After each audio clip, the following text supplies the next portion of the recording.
I'm telling you, riding through this safari with nothing but trees, dirt, rocks, and flowers, and the wild animals. That's it. That's the only thing that's here.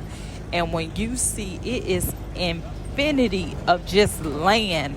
And what comes to mind for me is to have dominion and to multiply, that the earth is the Lord's, the fullness therein, they and they that dwell therein.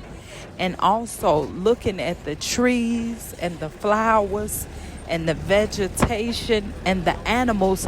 We were just at the lions, and he said that the lions sleep 19 to 20 hours out of the day.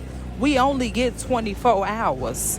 And they lay there, and guess what? They know that he is going to take care of them. These flowers are colorful, beautiful, all shapes and sizes, and they don't worry about where the water is going to come from, how they going to make it. The bugs even got a system on how they multiply. Oh, Jesus, when I tell you that the Garden of Eden has to be here. The motherland is just that. It is the land of milk and honey. Do you hear me? I have been celebrating uh, Easter for so many Sundays and have went to so many Easter services. But this Easter holiday from Passover up until today has been one of the most amazing celebration ever.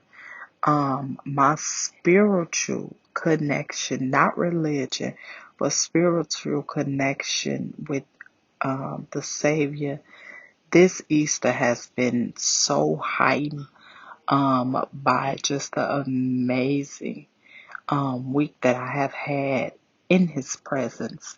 And today, one of the things that I took away from my experience, Jesus is a bridge over troubled waters.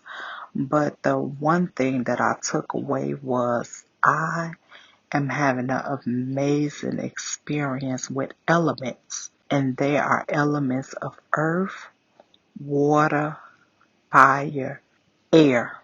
And so in worship, the wonderful song that hit my spirit and I couldn't stop crying was How Great is Our God.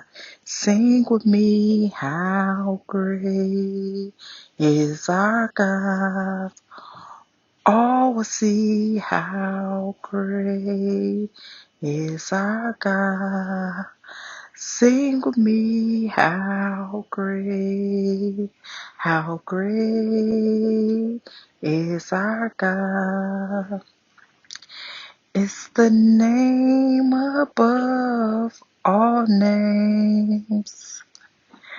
You are worthy of all praise. And my heart will sing, how great is our God. Sing with me, how great is our God. I made it over. He is a bridge on troubled waters. Do you hear me? Yes, I made it over. The why behind heaven has a heart. As everyone know, my great grandmother is the apple of my eye. She was. And I have been raised by faith and faith alone. Growing up, I did not know what it was technically called until I got older, to see that I had a praying grandmother every morning before her feet touched the ground to walk. She dropped on her knees to pray. Every night before she closed her eyes, she was on her knees praying.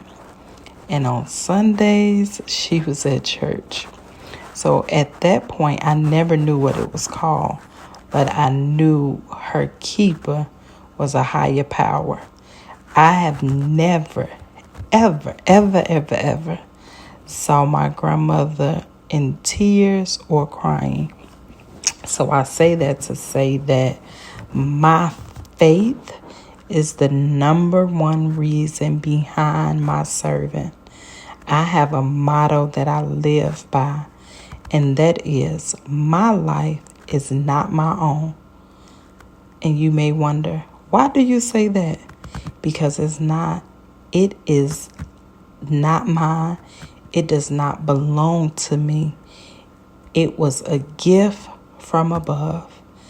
And I have vowed that since my life is not my own, God can have his way, whatever he sees fit for my life, which he knew me before I was in my mother's womb, what he had in store for me.